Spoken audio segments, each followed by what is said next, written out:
$200 topamayapsanmi?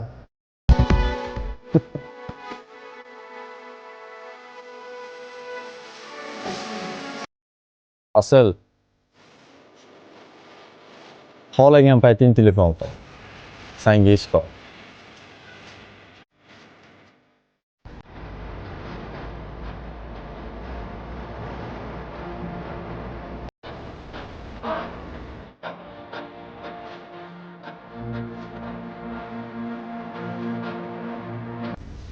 Alo, aka. Alo, aka. Selim, agar zarur ishing bo'lmasa, o'zim qaytib telefon qilaman. Aka, sizni bezovta qilish niyatim yo'q edi. Nima gap o'zi? Tinchlikmi? Faqat qarzlaringizni so'rab kelaverib, oxiri oyim tillalarni olib ketishdi. Shuni aytishga telefon qildim. Bo'ldi, o'zim hal qilaman. Xo'p.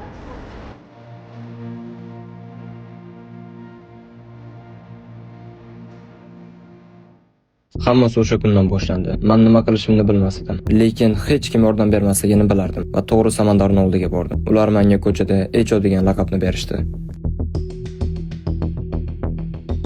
Bu Aziz, bu Samandarning eng ishongan odami. Bu ko'chadagi barcha qimor o'yinlariga qaraydi.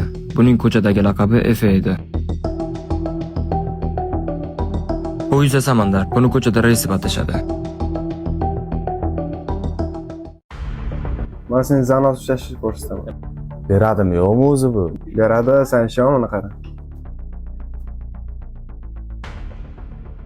Tushdi, qara.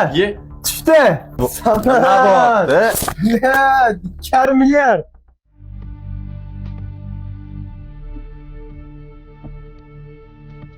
Ishni nimadan boshlaymiz?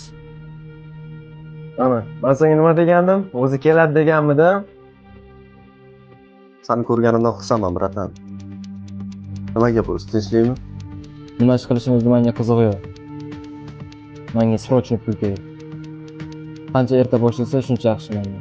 6 kun ishlaymiz. Dushanba kuni OLX, seshanba kuni Telegram, Chorshanba va shanba kuni men bilan kazinoda. uni Efeni o'zi eplaydi. Qolgan hafta kunlari ham xuddi shunaqa davom etadi. Yakshanba kuni kelganida aytaman.